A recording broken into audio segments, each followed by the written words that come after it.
হয় আমি বিজেপি দলৰ পৰা শান্তিপূৰ্ণভাৱে এই যোনটো জনসাধাৰণৰ উৎসৱ নিৰ্বাচনটো আমি চলাই লৈ যাব বিচাৰিছিলোঁ বহুত দুৰ্ভাগ্যজনকভাৱে আজি মোৰ সমষ্টিতে টেংকি বস্তি BCDCৰ অন্তৰ্গত গাঁওখনত আমাৰ দলীয় শীৰ্ষ নেতৃবৰ্গ গোৰ্খা সমাজৰ এজন প্ৰভাৱশালী ব্যক্তি নেতা তেখেত আমাৰ অৰ্জুন ছেত্ৰী ডাঙৰীয়া আৰু আমাৰ ডিষ্ট্ৰিক্ট সমিতিৰ উইমেন সেলৰ ভাইচ প্ৰেচিডেণ্ট আমাৰ ৰেখা সিং ৰাজপুত ডাঙৰীয়ানী তেখেতসকলক মানে এই মদ পানী খাই ফেলে দণ্ড যুৱকসকলে অত্যাচাৰ কৰিলে আক্ৰমণ কৰিলে বহুত বেয়া ব্যৱহাৰ কৰিলে এইটো আমি কঠোৰ ভাষাৰে গৰিহণা দিছোঁ আৰু এইবিলাক ঘটনা কৰি ফেলে তেখেতসকলে প্ৰমাণ কৰি দিছে যে তেখেতসকলে হতাশাত ভুগিছে মানসিক বিকাৰগ্ৰস্ত হৈছে হাৰি যোৱাৰ কাৰণে তেখেতসকলে এনেকৈ কৰিব বুলি আমি ভাবাই নাছিলোঁ গতিকে গোটেইখিনি ওলাই যাব আৰু তাতে আমি এইটোও গম পাইছোঁ যে এইখিনি এই ইয়াতে যি UPPL হওক BPF হওক আৰু TMC বোলা এওঁলোকৰ লগত যিবিলাক এতিয়া জড়িত আছে ৰাইজ নাই এইবিলাকে জড়িত আছে সন্ধিয়া হ'লে কেনেকৈ মদ খাবৰ কাৰণে পইচা পাম সেইবিলাকহে এতিয়ালৈকে এওঁলোকৰ দলটো চলাই আছে গতিকে এওঁলোকে কালি সমাজৰ কি কাম কৰিব হয় কি নহয় এওঁলোকে যদি ইমান তললৈকে মহিলা এজনীকো যদি এওঁলোকে ইমান বেয়াকৈ অত্যাচাৰ কৰিব পাৰে তাতে আকৌ এওঁলোকৰ পৰা আমি কি আশা কৰিম এওঁলোকে দেখাব লাগিছিলে যে মানুহৰ জনসাধাৰণৰ মন জয় কৰি ফেলে আপোনালোকে ভোটখিনি লৈ লওক আপোনালোকে মহিলা এজনীক অপদস্থ কৰি ফেলে আপোনালোকে এজন সম্প্ৰদায়ৰ এটা ইমান প্ৰভাৱশালী নেতাক ইমান মানে এইটোতো প্ৰাণে মাৰা দৰে হৈছিলে যদি তাৰ পৰা পলাই নাহিলে হয় তো আক্ৰমণ কৰি দিলে হয় কিয়নো তেখেতসকলে ঈদ আছিলে নিচাত আছিলে তেখেতসকলে ধৰিব নোৱাৰে না কি কৰি আছে কি নাই আৰু তেখেতসকলক উচটনি দি দিয়া হৈছে নিশ্চয়কৈ তেখেতসকলে নিজৰ মগজুৰে এইবিলাক কাম কৰা নাই এই যে যিসকল যে তেখেতসকলৰ কেণ্ডিডেটবিলাক উঠিছে ইহঁতে ক'ব লাগিব যে বিজেপিৰ মিটিং হ'ব গৈ আছে ভাই তহঁতে এইটো কৰি দে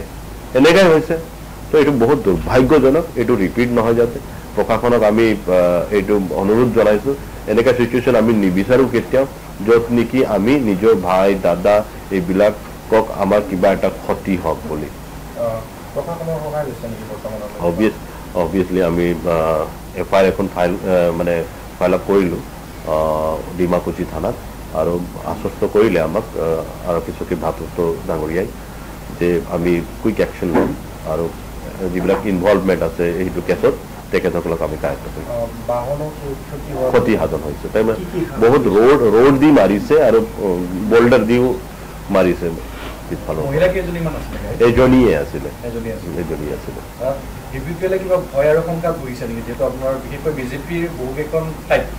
পৰিষদীয় সমষ্টিত তেওঁলোকে আক্ৰমণ কৰিছে খালী কৰাত হৈছে গাড়ীগাঁৱত হৈছে আৰু ইয়াতে হৈছে জড়িত থকা বুলিয়ে ওলাইছে শংকাত আছে নেকি আপোনালোকে এতিয়া যদি আমাৰ পেজবিলাক চাব ফলো আপ কৰিব UPPLৰ ডে বাই ডে যিবিলাক ফলোৱাৰ্ছ আছিলে বা সমৰ্থক আছিলে গোটেইখিনি বিজেপিত জইন হৈ গৈ আছে 2-4জন বাকী আছে ইহঁতে শংকিত হৈ আছে যে আমাৰ বিধানটোও যাতে উঘালি নাযায় সেইটো কাৰণে এইবিলাক কাম কৰি আছে TMC দলৰ পৰা হ'ব পাৰে নেকি যিহেতু তেখেতে পূৰ্বতে আপোনালোকৰ দলত আছিলে এতিয়া ফালৰিগতি তেখেতে বেলেগ এটা দলৰ হৈ টিকট কৰিছে TMCৰ কামটো আপোনালোকে জানে ৱেষ্ট বেংগল চালে আপোনালোকে গম পাব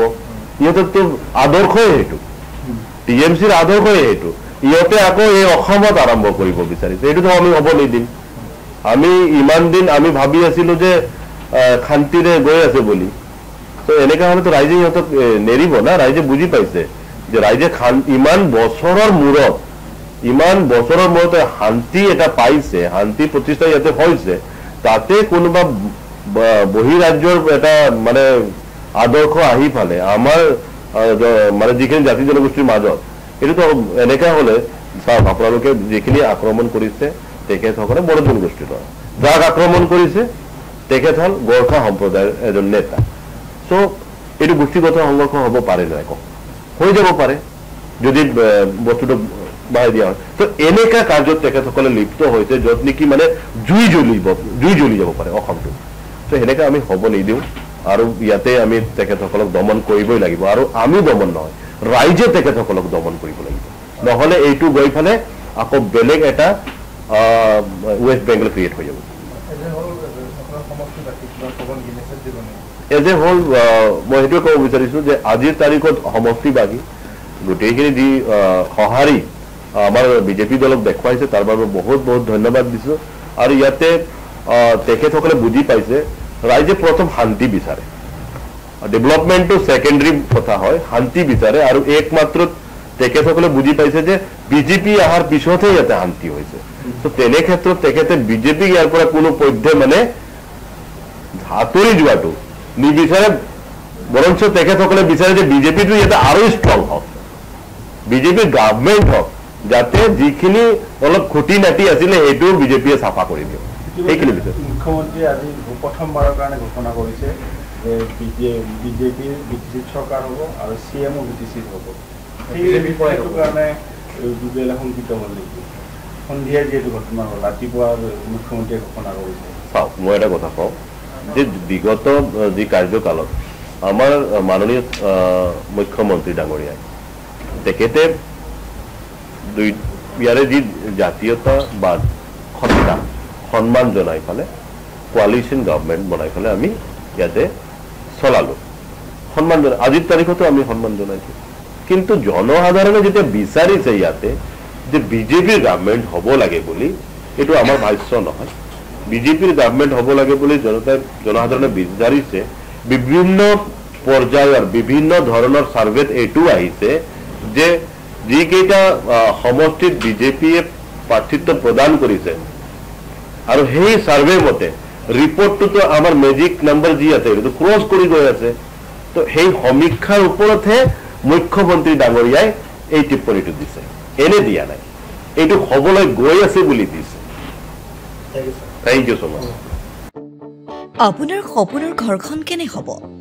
আপোনাৰ সন্তান আৰু আপোনজনৰ সৈতে কেনেদৰে কটাব আপোনাৰ আজৰি সময় এই সকলোবোৰ সমস্যাৰ সমাধান লৈ শুভম গ্ৰুপে আপোনাৰ বাবে লৈ আনিছে আপোনাৰ সপোনৰ ঘৰখন 362টা ফ্লেটযুক্ত শুভম গাৰ্ডেনৰ সফল নিৰ্মাণৰ পাছতে 20 বছৰৰ ভৰসা 16টা প্ৰজেক্ট 28 লাখ বৰ্গফুটৰ সম্পূৰ্ণ নিৰ্মাণ আৰু 15 লাখ বৰ্গফুটৰ চলিত প্ৰকল্প নিৰ্মাণৰ অভিজ্ঞতাৰে যোৰহাটত শুভম গ্ৰুপে নিৰ্মাণ কৰিছে দ্বিতীয়টো প্ৰজেক্ট শুভম পাৰ্ক অত্যাধুনিক সা সুবিধাৰে নিৰ্মিত শুভম পাৰ্কত আপোনাৰ আৰু আপোনাৰ সন্তানৰ বাবে থাকিব club badminton court community hall kids play area splash pool আৰু জিম ক্লাব প্ৰতিটো ব্লকত থাকিব 2.5 BHK 3 BHK 3.5 BHK ফ্লেট লগতে থাকিব আপোনাৰ আৰু আপোনাৰ আপোনজনৰ প্ৰাপ্তিৰ খাহি আজি বুক কৰক আপোনাৰ সপোনৰ ঘৰখন যোগাযোগ কৰক 6003301010 নম্বৰত আমাৰ ঠিকনা সোণাৰীগাঁও তৰাজান যোৰহাট 785001 6000ৰো অধিক বাসিন্দাৰ ভৰসা শুভম গ্ৰুপ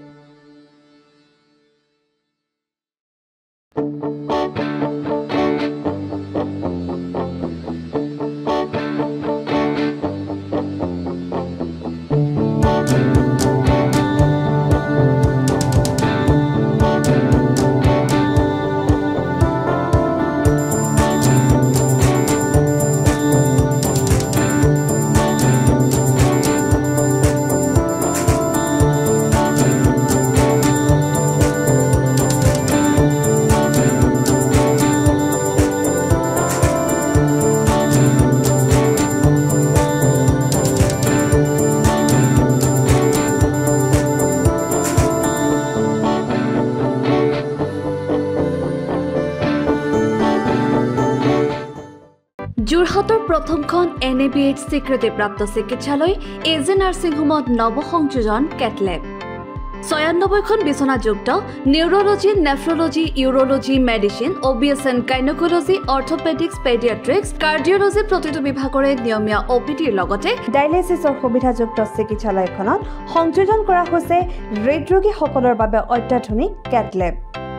য'ত মুখ্য চিকিৎসক হিচাপে আছে অভিজ্ঞ কাৰ্ডিঅলজিষ্ট ডক্টৰ গৌতম দাস আৰু তেখেতৰ সহযোগীসকল। ইতিমধ্যে যোৰহাটস্থিত চিকিৎসালয়খনত প্ৰথমবাৰৰ বাবে সম্পন্ন হৈছে এনজিঅ'গ্ৰাফি আৰু এনজিঅ'প্লাষ্টি। ইয়াৰ লগতে 12খন বিচনাযুক্ত ICU, নিঅ'নেটেল ICU তথা মাল্টি স্পেচিয়েলিটি হস্পিটেল হিচাপে 3টাকৈ মডুলাৰ OTৰ উপৰিও 24 ঘণ্টাই ৰাইজৰ বাবে উপলব্ধ এক্স-ৰে, আল্ট্ৰাছাউণ্ড আৰু চিটি স্কেনৰ লগতে অত্যাধুনিক চিকিৎসা সেৱা।